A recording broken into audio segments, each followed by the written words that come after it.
Assalamualaikum warahmatullahi wabarakatuh. Kami dari kelompok 9 akan mempresentasikan hasil kerja kelompok kami, di mana kami akan menyampaikan materi strategi kewirausahaan dalam mata kuliah yaitu kewirausahaan. Di sini kami dari kelompok 9 beranggotakan 3 orang, yaitu saya sendiri, Risna Mardian, selaku moderator dan pemateri pertama. Dan selanjutnya di sini Siti Aulia Sulhani selaku pemateri kedua, dan yang terakhir ada Sosiawan Asa Arsani selaku pemateri terakhir. Baiklah, di sini saya akan menyampaikan terkait permasalahan yang ada dalam strategi kewirausahaan, di mana di sini berdasarkan informasi yang didapatkan ternyata sekitar 70% UKM yang ada di Indonesia memulai UKM tersebut karena adanya desakan ekonomi, bukan karena mereka memiliki produk yang unik atau keterampilan pada bidang tertentu. Tentu saja di sini kondisi ini akhirnya membuat sebagian besar dari UKM di Indonesia tidak memiliki daya saing, di mana kita ketahui bahwa untuk tetap bertahan dan berkembang di dalam dunia bisnis yang semakin ketat, kita harus memiliki keterampilan dalam bekerja secara profesional dan mampu menciptakan inovasi-inovasi pada bisnis mereka. Oleh karena itu, di sini sangat perlu adanya sebuah strategi guna mempertahankan usaha yang kita miliki. Di mana di sini berdasarkan informasi dari artikel yaitu berjudul Pentingnya Strategi Kewirausahaan untuk Meningkatkan Pendapatan Anggota Forum UPPKS di Kota Semarang. Di mana di Indonesia banyak sekali UMKM yang telah berdiri. Forum Kelompok Usaha Peningkatan Pendapatan Keluarga Sejahtera atau UPPKS di sini merupakan perkumpulan pemilik UMKM di Kota Semarang. Di sini Forum UPPKS bertujuan untuk mempermudah koordinasi dan komunikasi antar kelompok UPPKS dalam meningkatkan kegiatan usaha ekonomi produktif, keterampilan, pemasaran dan kemitraan bagi kelompok UPPKS. Di mana berdasarkan artikel di sini ada data Forum UPPKS tahun 2019 di sini menunjukkan bahwa terdapat 285 kelompok UPPKS di Kota Semarang. Dari 285 kelompok tersebut terdapat ada 3.195 anggota UMKM. UMKM yang tergabung dalam Forum UPPKS ini memiliki berbagai jenis usaha seperti produksi pakaian, makanan ringan, pengelolaan ikan bandeng, pengolahan tahu dan tempe, kacang, dan lain sebagainya. Namun belum semua UMKM anggota Forum UPPKS ini berkembang, di mana di situ dari hasil wawancara dengan Ibu Sri Supatmi selaku sekretaris Forum UPPKS diketahui bahwa masalah yang ada pada anggota Forum UPPKS adalah masih kurangnya motivasi dan minimnya strategi pemilik UMKM anggota Forum UPPKS. Pengelolaan UMKM masih dikelola dengan cara yang sangat sederhana tanpa strategi kewirausahaan yang tepat, sehingga UMKM anggota Forum UPPKS masih banyak yang belum berkembang.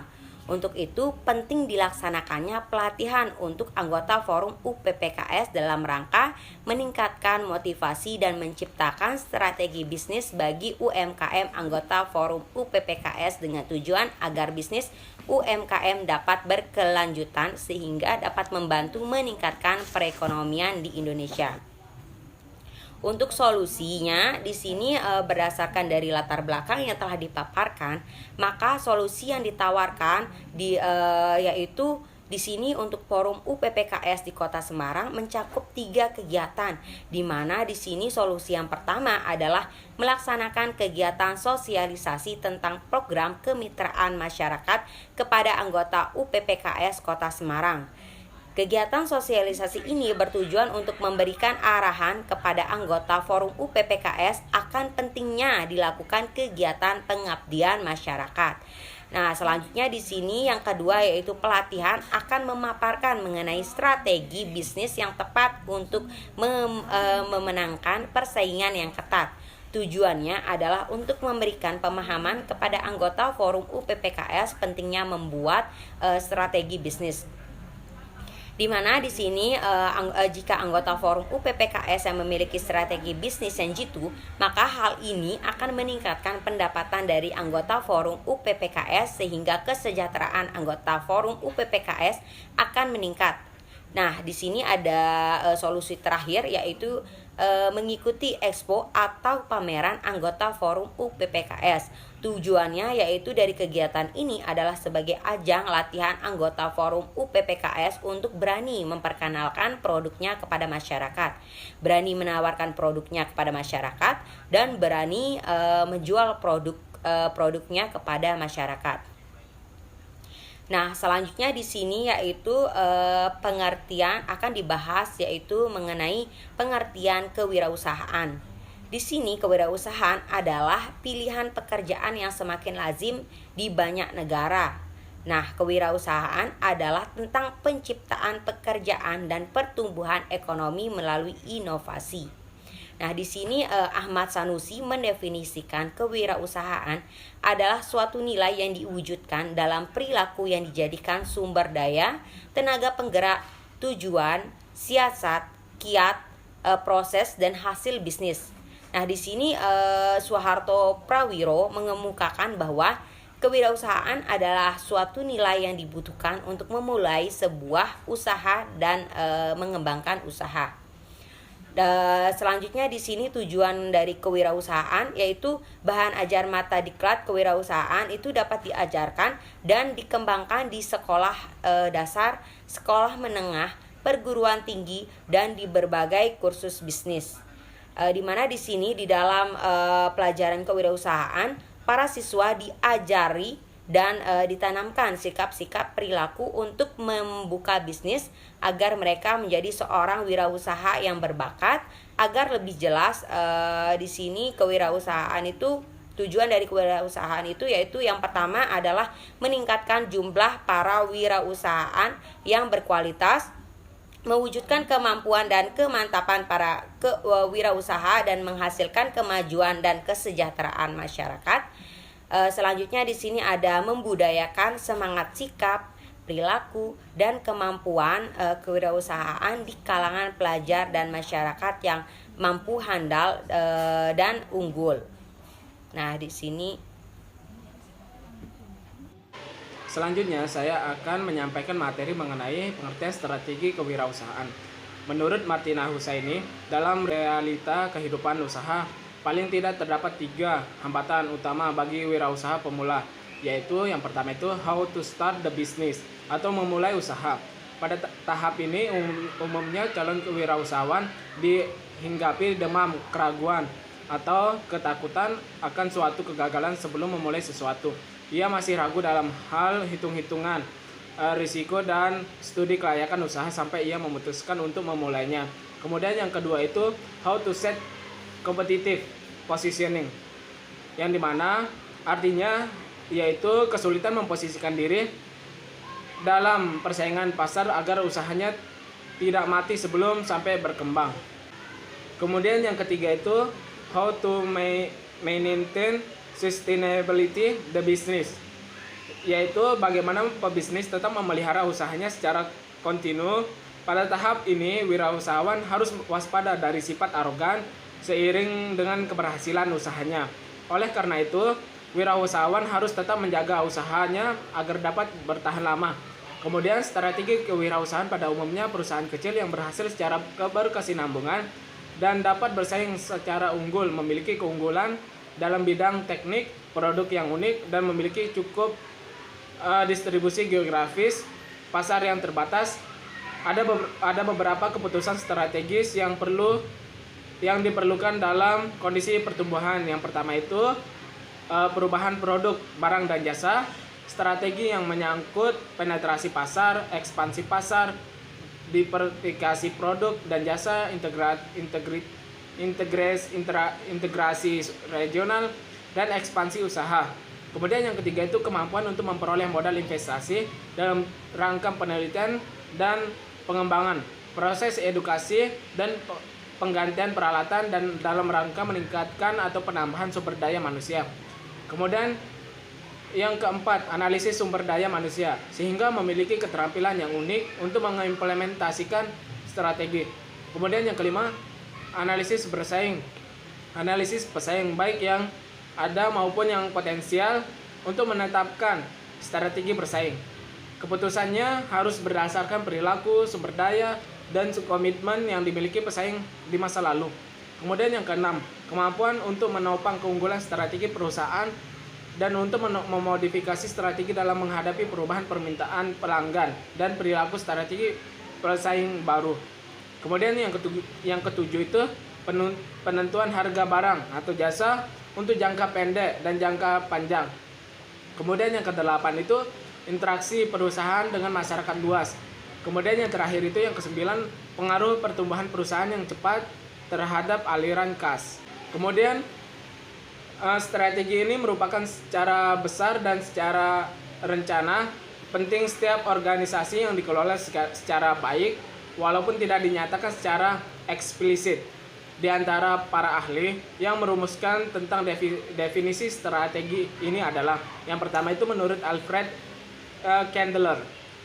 Strategi adalah penetapan sasaran dan arahan tindakan serta alokasi sumber daya yang diperlukan untuk mencapai tujuan.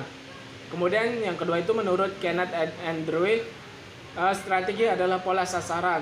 Maksudnya maksud atau tujuan, kebijakan serta rencana. Rencana penting untuk mencapai tujuan yang dinyatakan dengan cara seperti menetapkan bisnis yang dianut atau jenis menjadi jenis apa perusahaan itu.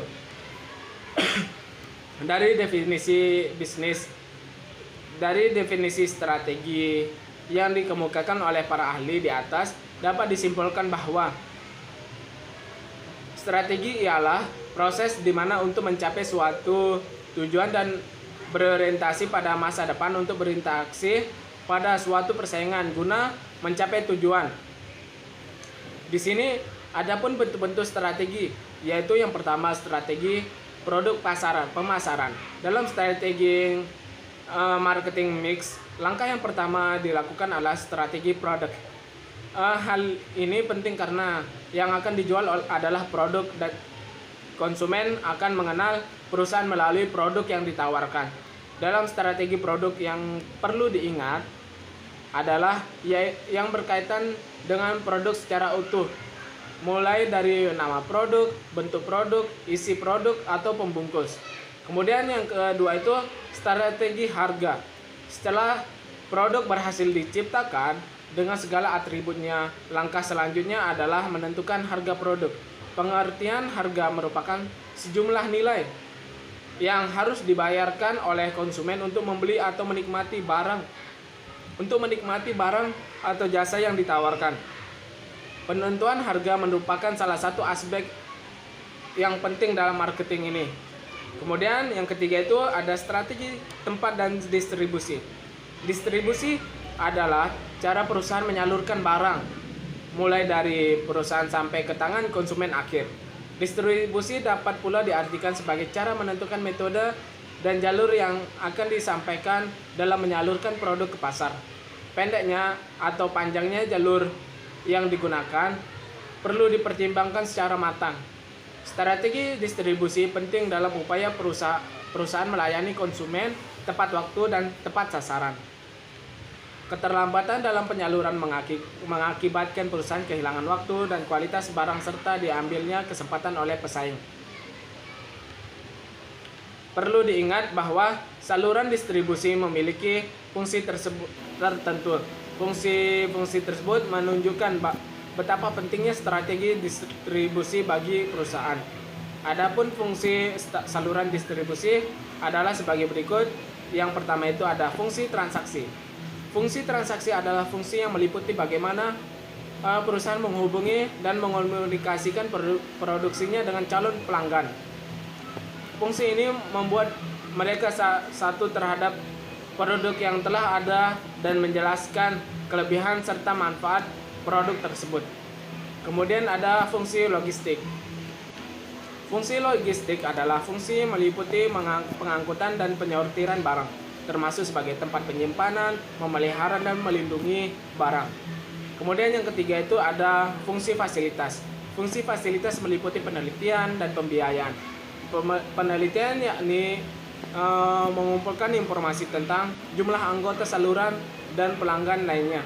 Pembiayaan adalah memastikan bahwa anggota saluran tersebut mempunyai uang yang cukup guna memudahkan aliran barang melalui saluran distribusi sampai ke konsumen akhir. Sekian materi yang saya sampaikan. Selanjutnya saya kembalikan ke moderator. Baik, terima kasih moderator. Saya Siti Sulhani akan melanjutkan materi tentang strategi kewirausahaan. Jadi, strategi kewirausahaan juga dibagi menjadi beberapa strategi, yaitu yang pertama adalah strategi bagi pemimpin pasar atau market leader. Apabila perusahaan telah memiliki peluang pasar yang besar seperti pada masa pertumbuhan, maka strateginya antara lain poin A, yaitu bersikap menyerang dan agresif untuk mempertahankan pangsa pasar. Wirausaha harus siap memperbaiki strategi bersaingnya agar tetap dapat mempertahankan reputasi baik di mata pelanggan. Poin B, bersikap bertahan dan tidak terlalu agresif. Dalam posisi ini, setiap departemen secara efektif menemukan keunggulan bersaing dan secara bertahap dapat membangun hambatan masuk ke segmen pasar yang dipilih untuk bersaing. Poin C, tidak boleh ada anggapan bahwa perusahaan yang berhasil tidak memiliki tantangan. Perusahaan yang pasif mempertahankan pasarnya akan selalu mengundang pesaing untuk memasuki pasar. Kegagalan dalam mempertahankan strategi akan memperlemah perusahaan dalam menanggapi serangan dan pesaing. Bila demikian, maka pesaing akan menjadi pemimpin pasar atau market leader yang baru. Yang kedua, strategi bagi bukan pemimpin pasar. Perusahaan yang memasuki tahap pertumbuhan yang memiliki posisi kuat atau bukan market leader di pasar memiliki strategi tertentu. Akan tetapi, strategi ini bukan untuk bersaing dengan market leader. Strategi ini dilakukan dengan beberapa cara. Poin A, secara agresif menggunakan kompetensi terbaiknya untuk meraih peluang pasar sehingga tidak tertandingi oleh pesaing.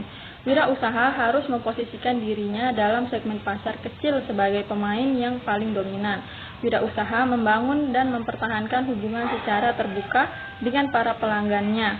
Dalam hal ini, wirausaha jarang mengabaikan peluang dan selalu memperkuat hubungan melalui pelayanan yang istimewa dan atas kebutuhan pelanggan. Poin B, mengembangkan strategi sebagai follower leader. Dalam kondisi ekonomi yang baik, perusahaan yang mengikuti strategi ini bisa berhasil. Ancaman untuk strategi ini adalah jika pelanggan tidak lagi memandang perusahaan pemasok sebagai pilihan pertama. Selain itu, pasar dengan produk dan jasa sejenis bukanlah pasar yang menarik untuk persaingan. Dan yang ketiga, strategi yang lain. Banyak strategi yang dilakukan wirausaha pada tahap pertumbuhan, di antaranya adalah sebagai berikut. Poin A, pertahanan bersaing. Agar tetap dapat bersama, maka pengembangan produk akan perluasan pelayanan perusahaan harus selalu dinamis dan memposisikan perusahaan dalam keadaan kritis. Perusahaan harus selalu inovatif dan memperbaiki keberhasilannya di masa lalu atau memperbaiki produk yang pertama kali dihasilkannya, sebab jika tidak akan ditinggalkan oleh pasar. Poin B, mencoba untuk produk yang menjadi pemukul besar atau big hitter dan tidak berkonsentrasi pada perbaikan keberhasilan produk yang sudah ada. Keberhasilan perusahaan seperti 3M atau Man Material Market tetap mendominasi posisi pasar melalui pengenalan produk baru secara berkesinambungan. Poin C, mengambil langkah positif dan proaktif untuk menguasai manajer kunci dan ahli teknik profesional yang selalu diikutsertakan dalam pembentukan keberhasilan perusahaan. Sangat tidak mudah untuk menempatkan kembali kemampuan individual yang cakap. Oleh sebab itu, kehilangan seseorang yang cakap dan dianggap kunci dapat menghasilkan keunggulan perusahaan dalam persaingan. Baik, sekian materi dari saya. Dikembalikan kepada moderator. Terima kasih. Sekian yang dapat kelompok 9 sampaikan. Kurang lebihnya kami memohon maaf. Sekian, wassalamualaikum warahmatullahi wabarakatuh.